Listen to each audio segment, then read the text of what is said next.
Gold in US dollars, or as we more explicitly say around here, gold in Fiat Federal Reserve notes, continues to climb a wall of worry for an eventual breach of its old August 2011 nominal price high of around $1,900 per ounce. Whether that happens by the lower spot gold price or higher disconnected COMEX gold futures contract price later this year, in 2020, or in the next, that's not our task in predicting. Last update on this channel, we did give you a historically sound method to make conservative long-term gold price forecasts using the M0 Fiat Federal Reserve note supply. We'll follow this week's update with that short video as well in case you missed it, so you can do that calculation yourself. As bullion buyers ourselves, we see $2,000 gold in the full Fiat Federal Reserve note value as an absolute gimme, and likely the eventual breakout and price support level for an exponential gold mania phase to follow, as institutional money begins finally flowing in earnest into the precious metals investment sector. The currency debasement seeds have already been sown, and this viral crisis has seemingly sped up the timetable of an inevitable yet predictable outcome for all this. Higher values for gold, which then bleed over into a laggard silver bullion bull market. The other two major precious metals too should also perform well, as the cure for negative and historically low commodity prices is we find ourselves in likely a commodity bull market later this decade and into the next. Gold typically leads commodity bull markets. Hello, this is James Anderson for SD Bullion. Before we jump into a look at current gold spot prices around the world, we should do a quick check on a few major data point updates so you're up to speed with the rapidly escalating figures. Unemployment filings have now passed the 26.5 million man and woman mark. That means one of the major mandates of the private Federal Reserve is again an abject failure. According to their very own Federal Reserve blog post, we're only about halfway to their glib back-of-the-napkin projections of over 50 million people losing their jobs by the end of June 2020. Let us collectively hope they are proven hyperbolic. Here is a look back at the relative slow speed bump that was the last 2008 global financial crisis for context. The full fiat currency, the Federal Reserve and U.S. Treasury consistently remind us on primetime television, one which they can issue to infinity with mere keystrokes, now more than ever in size and scale, has since devalued down nearly negative 98% versus gold bullion in less than 50 years of time since the start of the year 1971. That's another failure of half of their mandate. Question: what's the next 50 years going to look like? The ballooning balance sheet of the Fed is now past $6.5 trillion and on course at this rate to pass $10 trillion by the end of July 2020. Yeah, that's just a few months from now. Financial media are now taking polls acting as if these unprecedented figures are somehow normal and now predictable. And now to our main event this week. I hope you like price charts because we're about to go look at around 20 of the largest fiat currencies traded. It will encompass over 96% of collective notional FX trading volumes with the fiat currencies we are about to compare with gold. Now get ready to see a lot of technical price breakouts and new nominal record gold price highs. First, the US. This could still take a few years before 2K gold, but let's go on to the next largest currency.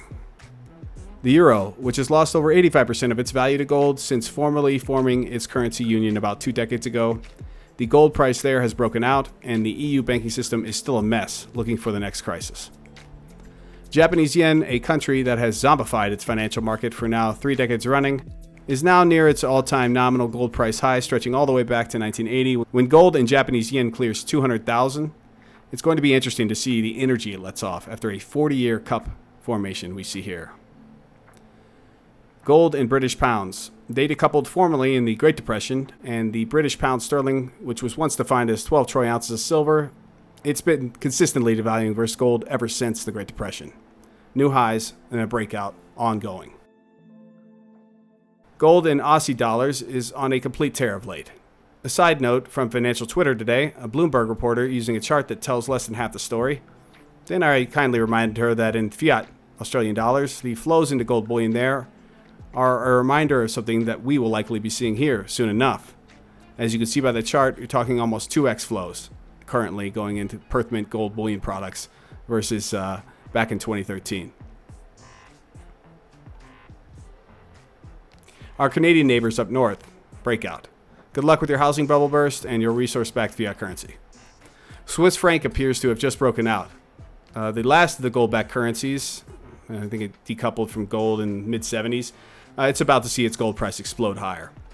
Chinese renminbi, the inventors of the original fiat currency canard, under threat of death by the Han dynasty. You could see the artificial currency peg above with that black line. See how it's just straight lateral, almost? All fiat currency pegs made, they all eventually break. Take a look at the year 1994, a sharp devaluation of the then yuan.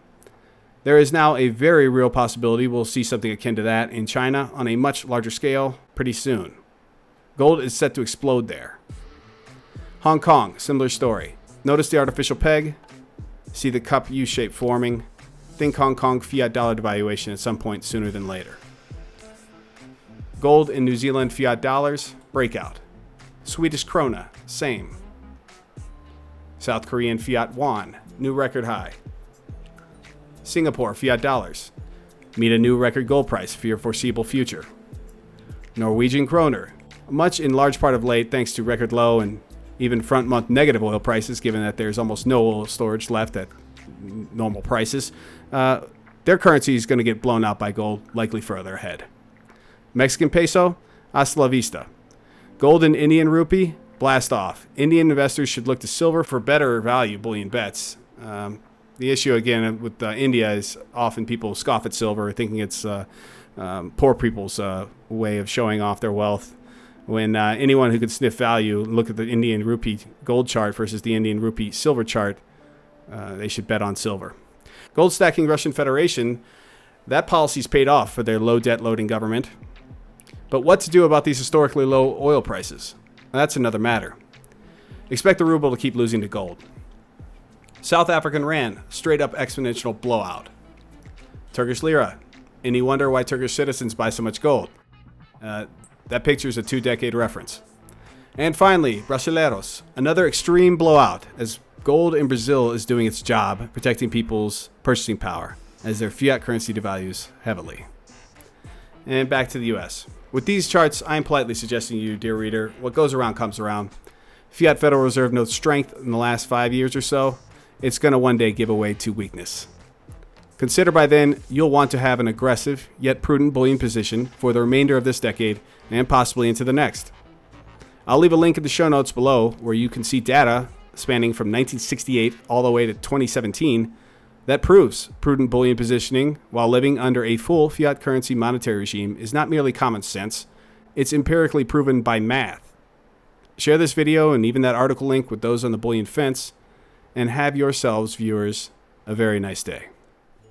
If you enjoyed this content, be sure to give our video a thumbs up and perhaps share it with those you love. To keep getting bullion-related news and industry insights, be sure to subscribe to our channel. Finally, hit that alert button so you know when we publish fresh content. Give us your thoughts in the comments below. Let us know what you think and which topics you want to hear more about.